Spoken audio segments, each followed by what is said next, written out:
Buenas tardes, el día de hoy vamos a realizar una pequeña exposición sobre mecánica cuántica, especialmente del modelo de Bohr y los espectros atómicos de los gases. Para llegar a este modelo vamos a hacer un pequeño recorrido por los modelos propuestos con anterioridad y vamos a mirar de dónde surgen, digamos, las ideas o qué llevó a Bohr a crear ese modelo. Entonces, desde que se descubre el electrón, el modelo que se propuso posteriormente a este descubrimiento fue el modelo atómico de Thomson, el cual surgió en 1897 y tenía el nombre del pastel de pasas. Thomson nos indicaba que el átomo estaba conformado por una esfera, estaba cargada positivamente, y que los electrones, los cuales están cargados negativamente, estaban incrustados en ella, más o menos como este modelo. Este era bastante sencillo, pero muy estable, y era muy eficaz al explicar, por ejemplo, la neutralidad eléctrica. Pero digamos que cuando se tocaba explicar algunos fenómenos más complejos, como el espectro atómico, se queda bastante corto. Entonces, posteriormente a eso surge Rutherford con su modelo, que eso pasa en 1911, el cual se conoció como modelo planetario. Este descubrimiento, este modelo lo realizó luego de hacer un experimento con unas láminas de oro. A través de ese experimento descubrió que el átomo contenía un pequeño núcleo que era denso y está cargado positivamente, que la mayoría de los espacios del átomo está conformado por espacios vacíos, y que los electrones, los cuales están cargados negativamente, giraban alrededor del núcleo como los planetas giran alrededor del Sol. Por eso es que se llevó ese nombre. Cuando surge este modelo, se presentan algunos problemas, como que este modelo, no lograba explicar muy bien algunos conceptos de la física básica, como la estabilidad de los átomos. Y es que Maxwell en ese momento dice que si los electrones están girando alrededor, pues están en órbita, deberían emitir alguna energía. Se dijo que deberían emitirla en forma de radiación. El tema es que al emitir esa energía, hacía que los electrones perdieran energía. Entonces que llegaría el momento donde descenderían hasta el núcleo, chocarían y haría que el átomo colapsara. Pero a nivel experimental, por lo que se observa en la naturaleza, incluso hoy mismo vemos que eso no pasaba, que los átomos son bastante estables. Y tampoco se tenía el porqué cuando se estudiaba, por ejemplo, gases que estaban excitados, por ejemplo el hidrógeno, se notaban como algunas líneas de forma que estaban organizadas, digamos, de una forma discreta. Entonces eso nos indicaba que los átomos emitían o absorbían cierto tipo de energía. Y esos dos problemas no eran, de esas dos condiciones no las puede explicar el modelo de Rutherford. Entonces, eso generó un problema que se conoció como la crisis del modelo atómico. Y era que la física clásica en ese momento no estaba pudiendo explicar el comportamiento de los átomos con los modelos que se tenían en la fecha. Entonces se necesitaban como un nuevo enfoque, otras ideas, y posteriormente llega a lo que se conoce como la cuantización. Esta fue propuesta por Max y posteriormente fue después, sustentada por Einstein con su experimento sobre el efecto fotoeléctrico, que lo realizó con fotones de energía. Esta cuantificación nos indicaba que la energía no es continua, la energía viene como en forma de paquetes de forma discreta. Entonces esto lo tomó Bohr y empezó, digamos, a organizar los problemas que dejó el modelo anterior de Rutherford. Por ejemplo, que al tener, digamos, la energía específica, eso nos decía que, digamos, la energía no tenía, pues, digamos, cualquier valor. Y al no tener cualquier valor la energía, Bohr pensó que tampoco los electrones, digamos, estaban pues en todos los lugares, sino que iban a tener lugares específicos. Y eso, al tener lugares específicos, ya que la energía también fuera, digamos, específica, generaba algo que era o sea, no iba pues desmentía lo que pasa en el modelo atómico, que era que iba perdiendo energía. Si va, digamos que ellos tienen una energía, digamos, no la perdiendo, y no va a perder energía, sino que ellos se van a mover en su mismo nivel. Eso también empezó a introducir el concepto de niveles. Entonces eso, pues, en ese momento explicó la estabilidad que te presentaban los átomos. También posteriormente introdujo lo que eran las órbitas, que tenían sus propias órbitas bien definidas. En ese momento no se perdía energía cuando ellos estaban en esa órbita.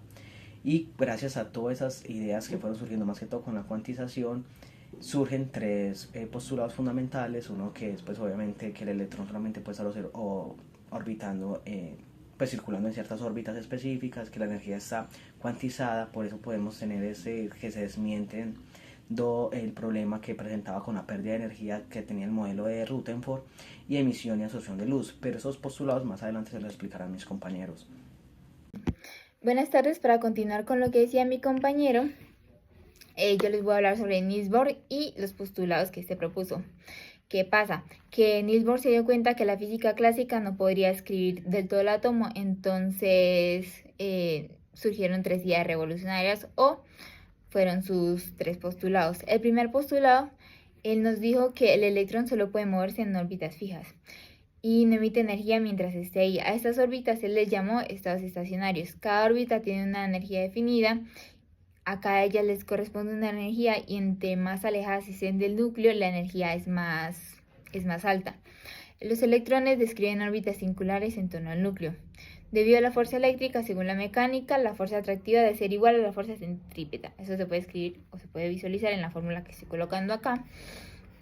En cuanto al segundo postulado, él nos dijo que no todas las órbitas existen, solo aquellas que son permitidas por la cuantización.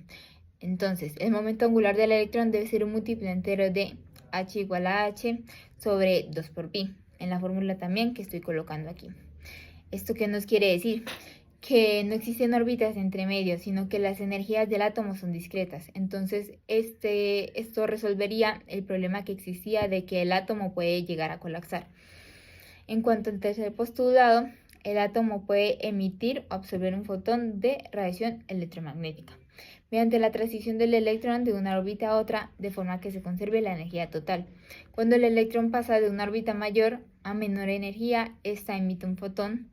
Cuando el electrón absorbe un fotón, pasa a una órbita de mayor energía. Por tanto, las posibles frecuencias de absorción y emitidas están dadas por la fórmula que estoy colocando acá.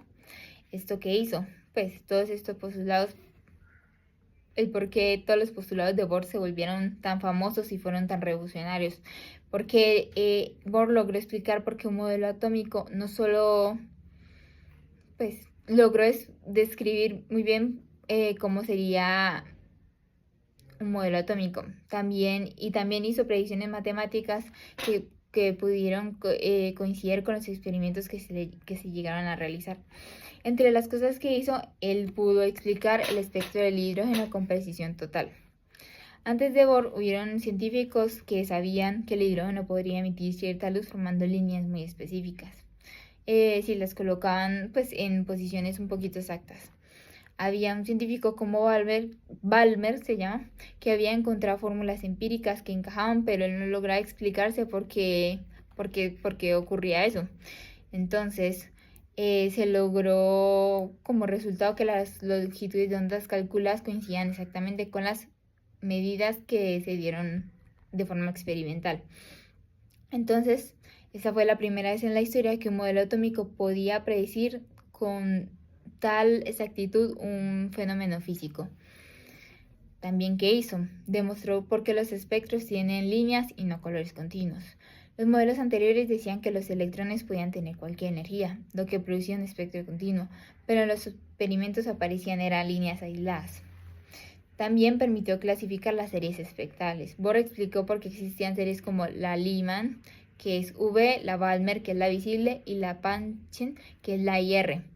Él no solo describió estas series, sino que logró calcular sus longitudes de onda de forma que tuvo resultados muy exactos. Esto también conectó la estructura interna del átomo con los colores de la luz, algo que anteriormente pues no se había logrado. También introdujo la idea de la energía cuantizada. Esta idea se convirtió en la base total de la mecánica cuántica. Dijo que el electrón no solo puede tener cualquier energía, solo ciertos valores permitidos, por lo tanto el átomo tiene como especies de pisos energéticos. Y algo muy importante es que aunque el modelo de Bohr puede llegar a ser revolucionario o puede ser muy impresionante, también puede llegar a tener ciertas limitaciones, como que solo funciona muy bien, como lo que expliqué, solo para el modelo del hidrógeno. porque no puede manejar la repulsión entre múltiples electrones. También mezcla un poquito de las ideas clásicas como las órbitas planetarias con postulados cuánticos sin base matemática bien fundamentada. Tampoco explica la estructura fina ni detalles observados en espectros más precisos. No incorpora el comportamiento ondulatorio del electrón ni el concepto moderno orbital y falla un poquito al describir átomos bajo campos eléctricos o magnéticos muy intensos. Y por estas razones, aunque el modelo fue útil como transición, es un poquito insuficiente para describir átomos reales de manera completa. Todo esto dio que la transición hacia la mecánica cuántica ocurrió cuando los científicos se dieron cuenta que la descripción clásica del electrón no podía explicar fenómenos observados en los átomos. Ahora voy a hablar sobre el espectro atómico de los gases. Este tema nos permite entender cómo los átomos interactúan con la luz y cómo se revela su estructura interna. Este tema se basa directamente de la idea de niveles de energía cuantizados que se vio en el modelo de Bohr. Gracias a estos niveles discretos es que los átomos producen espectros característicos tanto de emisión como de absorción. ¿Qué es un espectro atómico? Un espectro atómico es un patrón de luz que aparece cuando los electrones de un átomo cambian de un nivel de energía a otro.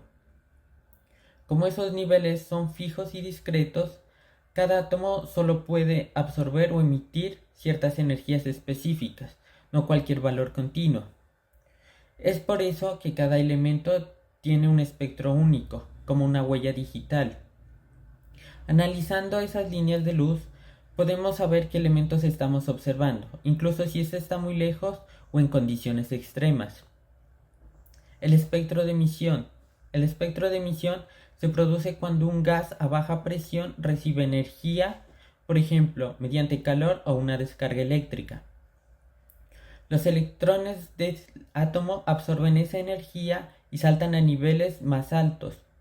Decimos que los átomos están excitados. Sin embargo, estos estados de excitación no son muy estables. Los electrones tienden a regresar a niveles de menor energía y cuando lo hacen liberan la energía en forma de fotones. Cuando esta luz pasa a través de un espectroscopio, aparecen líneas muy brillantes específicas sobre un fondo oscuro. Cada línea corresponde a una transición particular entre dos niveles del átomo. Lo interesante es que estas líneas siempre aparecen en los mismos lugares para un mismo elemento. Un ejemplo es el hidrógeno, el cual tiene líneas muy conocidas en la serie de Balmer, que es justamente una pieza importante para el modelo de Bohr. El espectro de absorción. Aquí es el proceso inverso. Aquí no se excita el gas, sino que este está relativamente frío y recibe una luz que viene de una fuente externa. Normalmente es luz continua, como la que puede emitir un sólido caliente. Cuando la luz atraviesa el gas, los electrones absorben solamente aquellas longitudes de onda exactamente que coincidan con la energía necesaria para saltar a un nivel superior. Esto significa que algunas longitudes de onda desaparecen del espectro porque el gas se las roba para poder excitar a sus electrones.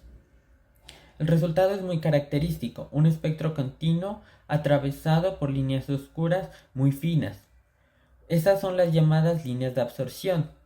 Y lo más importante es que estas líneas oscuras aparecen exactamente en las mismas posiciones que las líneas brillantes del espectro de emisión del mismo elemento. Eso quiere decir que tanto en emisión como en absorción intervienen las mismas transiciones electrónicas, solo que en sentidos opuestos. Eso tiene una aplicación e importancia extraordinaria. Por ejemplo, en astronomía, la luz de las estrellas pasa a través de las capas frías de su atmósfera antes de poder llegar a nosotros. Esos gases absorben ciertas longitudes de onda y forman las famosas líneas de Fraunhofer. Analizando las posiciones de estas líneas, los científicos pueden determinar qué elementos componen una estrella, su temperatura y hasta la presencia de campos magnéticos, todo sin acercarse físicamente a ella. En conclusión o resumen, los espectros de emisión y absorción son prueba directa de que los electrones solo pueden ocupar niveles de energías discretos. Gracias a estos espectros podemos identificar elementos, estudiar átomos y comprender objetos tan lejanos como las estrellas. Todo eso surge directamente de la estructura cuantizada del átomo que propone el modelo de Bohr.